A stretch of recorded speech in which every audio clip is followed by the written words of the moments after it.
Cerita diawali di kafetaria sekolah, di mana seorang gadis bernama Tyler dibully oleh teman-teman sekelasnya. Pemimpin cheerleaders mengatakan bahwa Tyler tidak lagi diterima di meja mereka, hingga ia mencari meja lain yang hampir kosong, dan seorang gadis gemuk bernama April sedang duduk di sana. April mencoba menghibur Tyler, tetapi Tyler malah menghina penampilannya, hingga April yang sakit hati segera meninggalkan tempat itu. Keesokan harinya di kamar mandi sekolah, Tyler menangis sambil memperbaiki riasannya. Tiba-tiba April mendekatinya dari belakang hingga membuat Tyler ketakutan. Tyler segera meminta maaf atas ucapan sebelumnya, namun tanpa diduga, April menyerang Tyler. Ia membenturkan wajahnya ke cermin, mendorong kepalanya ke wastafel, dan menenggelamkannya ke toilet. Kemudian air mata berwarna hitam menetes dari mata April, mengisyaratkan sesuatu yang janggal telah terjadi. Sekarang April sedang berada di rumah sakit jiwa dengan seorang pria bernama Sam yang berpura-pura sebagai pengacara. April mencurahkan rasa frustasinya karena tidak ada seorang pun yang percaya padanya meskipun telah mengatakan yang sebenarnya. Sam meyakinkan bahwa ia berada di sana untuk membantunya dan meminta April berbagi cerita apapun tentang kejadian itu. Dengan ragu, April mengungkapkan bahwa ia merasa dirasuki sesuatu selama penyerangan terjadi. Ia menyadari tindakannya, tetapi tidak dapat mengendalikan hal tersebut. Ketika Sam bertanya tentang bau belerang atau asap hitam selama kerasukan, April menolak menjawab. Ia menganggap hal itu absurd. Di dalam mobil, Sam berkata pada kakaknya bernama Dean. Ia mengungkapkan tentang situasi April kini.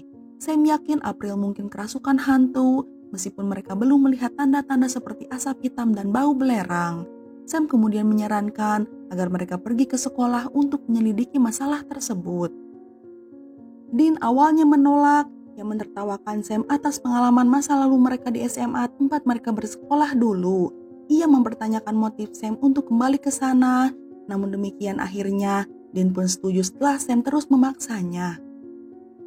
Cerita kemudian kembali ke tahun 1997 ketika Sam menjadi siswa baru yang pemalu, sementara Dean siswa keren berjaket kulit. Sam merasa frustasi karena sering berpindah sekolah, serta harus meninggalkan teman-temannya. Mendengar keluhan adiknya, Dean meyakinkan Sam jika ayah mereka kembali, maka mereka akan menetap dan menjalani hidup bahagia. Selanjutnya, Sam memasuki kelas dan berperilaku sebagai anak kasar serta sombong. Saat menemukan tempat duduknya, Sam secara tidak sengaja menjatuhkan pisau lipat yang menarik perhatian siswa kutu buku bernama Barry. Barry merasa terkesan dengan Sam, ia pun kemudian memperkenalkan dirinya. Namun masalah segera muncul ketika siswa yang berbadan besar bernama Dirk mulai membuli Barry dengan menyentikkan telinga Barry. Melihat hal itu, Sam dengan tegas memberitahu Dirk agar berhenti hingga membuat Dirk terkejut. Kembali ke masa sekarang, Dean membuat penyamaran. Ia memakai celana pendek ketat, kaos kaki setinggi lutut, dan ikat kepala merah. Ia menjadi pelatih Ron, yaitu seorang guru olahraga pengganti di sekolahnya dulu. Dean kemudian memperkenalkan dodgeball sebagai pelajaran olahraga hari ini. Di tengah-tengah permainan dodgeball, saya masuk dan memberitahu Dean bahwa di sana tidak ada tanda-tanda aktivitas hantu atau bau aneh di sekolah. Lalu saya mengakui kesalahannya. Ia menyarankan agar mereka pergi setelah makan siang. Adegan kemudian beralih ke laboratorium, di mana seorang siswa kutu buku terpaku pada sebuah alat pengolahan makanan. Tiba-tiba teman sekelasnya mengolok-oloknya, dan si kutu buku kehilangan kontrol. Ia memasukkan pergelangan tangan si pembuli ke dalam alat tersebut, hingga si pembuli akhirnya mendapatkan luka yang sangat mengerikan. Namun segera setelah kejadian itu, si kutu buku pingsan, dan cairan hitam keluar dari telinganya. Sam tiba di tempat kejadian. Ia mengenali hal itu sebagai indikasi jelas adanya kerasukan hantu di sekolah. Setelah itu Sam memeriksa loker jika saja ada tanda-tanda supernatural. Ia kemudian berdiskusi dengan Dean. Mereka menyimpulkan jika hantu telah merasuki si kutu buku. Dean lalu menemukan informasi tentang sebuah rekaman mengenai seorang siswa bernama Barry melakukan aksi bunuh pada tahun 1998 di kamar mandi yang sama tempat siswa bernama Tyler meninggal. Sepertinya roh Barry melibatkan anak-anak kutu buku sebagai pelantara untuk membalas dendam pada para pembuli. Dean bertanya apakah hal ini sejalan dengan perilaku Barry.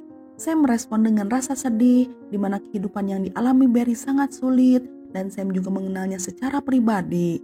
Dalam kilas balik di tahun 1997, Barry sedang berjalan menyusuri lorong, kemudian Dirk si pembuli dengan sengaja menjatuhkan buku-bukunya. Melihat hal itu, Sam datang membantu Barry untuk membereskan barang-barangnya. Saat mereka mengobrol, Barry berbagi rencananya untuk belajar dalam kedokteran hewan karena ia percaya binatang lebih baik daripada manusia. Sementara itu, Dean ada di ruang ganti, sedang berciuman dengan seorang gadis bernama Amanda yang terkenal di sekolah. Dean mengajak Amanda nonton film di tengah malam, tapi Amanda menolaknya karena ia memiliki jam malam yang ketat, yaitu hingga jam 11 saja. Jika ia melanggar peraturan tersebut, maka ia akan terkena hukuman berat dari orang tuanya. Amanda bertanya apakah Dean memiliki jam malam. Dean pun menjawab bahwa ia tidak memiliki jam malam sejak ayah mereka berada di luar kota hingga ia bersama Sam menginap di sebuah motel lokal menikmati kebebasan mereka. Penasaran, Amanda bertanya apakah Dean merindukan ayahnya, tetapi Dean hanya terdiam tak menjawab.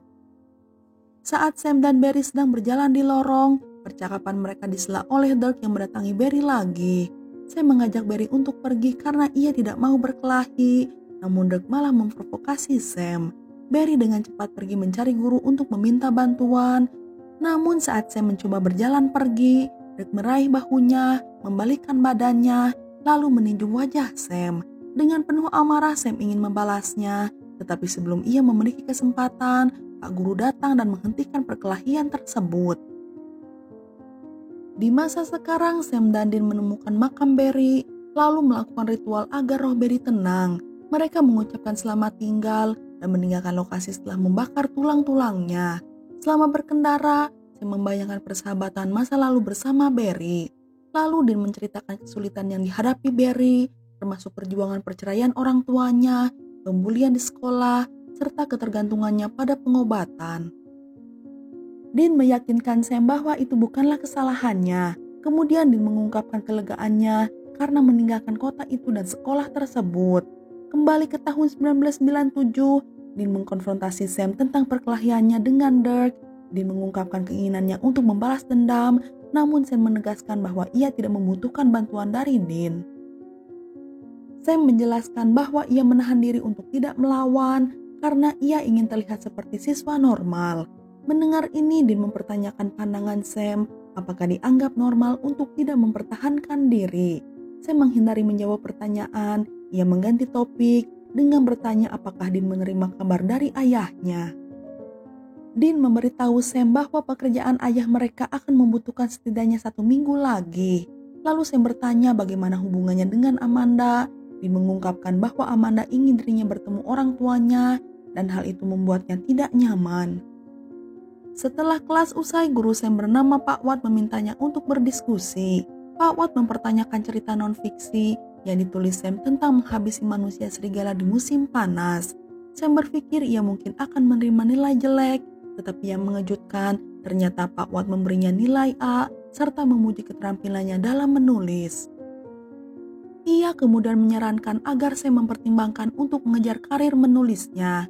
Tetapi Sam menjelaskan bahwa ia merasa berkewajiban untuk melaksanakan bisnis keluarga. Pak Watt bertanya apakah Sam tulus ingin bergabung dengan bisnis keluarganya.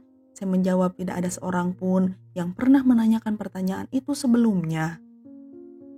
Sekarang Sam mengingat percakapannya bersama Pak Watt.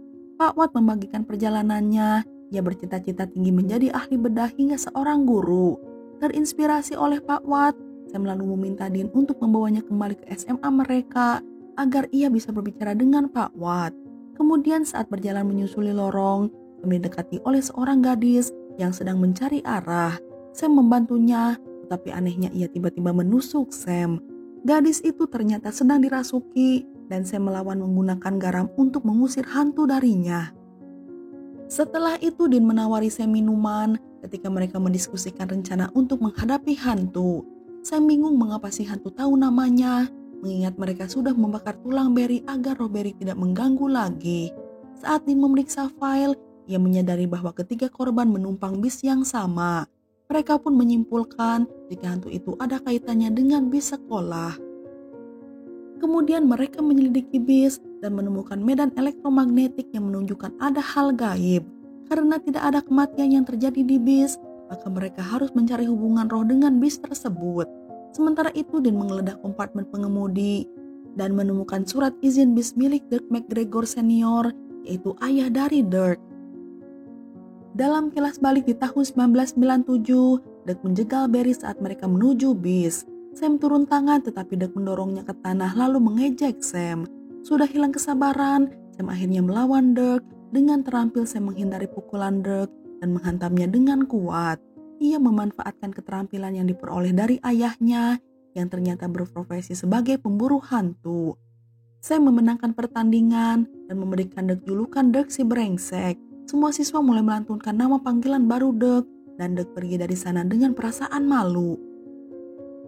Sekarang Sam dan Dean mengunjungi rumah ayah Dirk untuk mengumpulkan informasi tentang putranya. Mereka mengetahui bahwa Dirk meninggal pada usia 18 tahun karena penyalahgunaan obat terlarang. Ayahnya mengungkapkan penyesalannya karena tidak mampu membantu putranya. Ia mengungkapkan kesulitan yang dihadapi Dirk di sekolah, termasuk intimidasi memanggil Dirk si brengsek, ditambah perjuangannya karena masalah finansial. Setelah mendengar semua itu, Sam diliputi rasa bersalah atas masa lalu Dirk yang sulit, termasuk merawat ibunya yang menderita kanker. Ayah Dirk menjelaskan, Dirk menyaksikan penderitaan ibunya hingga secara perlahan membuat dampak besar pada Dirk dan memicu emosinya. Lalu bertanya tentang lokasi pemakaman Dirk, ayahnya mengungkapkan bahwa Dirk telah dikremasi. Ia juga mengatakan jika ia menyimpan rambut Dirk di Alkitabnya yang ada di dalam bis sekolah. Adegan kemudian beralih di bis yang sedang mengangkut guru pelatih, di mana pria bernama Eddie, seorang supir bis, menunjukkan tanda-tanda keberadaan roh Dirk. Eddie mengemudi dengan ceroboh hingga menimbulkan kekhawatiran para pelatih. Untungnya Sam dan Dean siap membantu. Mereka menyabotase jalan dan memaksa Eddie agar berhenti. Mereka kemudian dengan cepat menahan Eddie yang dirasuki oleh Dirk. Mereka menggunakan tali yang direndam air garam untuk mengikat, dan pada saat memiliki kesempatan, Dean masuk ke dalam bis untuk mencari Alkitab, tapi ia gagal menemukannya. Sementara itu Sam menghadapi Eddie yang menceritakan tentang intimidasi yang ia alami dan ia ingin membalas dendam terhadap pelaku intimidasi serta para siswa populer. Sam mengungkapkan penyesalannya pada Dirk dan Barry yang tidak bisa melanjutkan kehidupan setelah masa-masa sulit. Lalu Eddie yang kerasukan melepaskan diri dari tali yang mengekangnya, mendorong Dean untuk melepaskan tembakan. Roh Dirk kemudian meninggalkan tubuh Eddie, namun ia merasuki pelatih berbadan besar dan menyerang Sam. Kemudian Dean menggeledah tubuh Eddie dan menemukan seikat rambut Dirk. Dean segera menyalakan Zippo lalu membakar rambut Dirk. Seketika roh terlepas dari tubuh si pelatih dan rohnya terbakar menjadi abu. Si pelatih pun pingsan di atas tubuh Sam. Kembali pada tahun 1997, Amanda menangkap Dean bersama gadis lain di ruang ganti. Dean mencoba membela diri dengan mengklaim ia menjadi pahlawan yang menyelamatkan banyak nyawa, tapi Amanda melihat kepura-puraan Dean dan menyebutnya remaja yang menyedihkan serta kesepian. Sementara itu Sam menerima pujian serta kekaguman karena ia melawan Dirk hingga menjadi populer di antara teman-temannya. Tak lama berselang ayah mereka menelpon Dean. Ia memberi syarat bahwa sudah waktunya mereka untuk pergi. Tanpa membuang waktu, Dean bergegas ke dalam mobil, mendesak Sam untuk bergabung dengannya. Saat Sam melihat ke ruang kelas jendela, ia melihat Barry mengawasinya dengan ekspresi sedih. Sam melambaikan tangan, lalu masuk ke dalam mobil dan mereka pun pergi dari sana. Sam meninggalkan Barry yang tidak tahu bagaimana nasib Barry selanjutnya. Sekarang Sam memenuhi rencananya untuk mengunjungi Pak Watt. Ia pun mengenali Sam dengan sedikit ingatan. Sam mengucapkan terima kasih atas nasihat Pak Watt yang memberinya dukungan untuk membuat pilihannya sendiri. Pak Watt menekankan bahwa kebahagiaan Sam adalah yang paling penting. Namun Sam menyadari bahwa ia tidak memiliki jawaban yang jelas apakah ia benar-benar bahagia dengan pilihan hidupnya kini. Dan film pun udahan.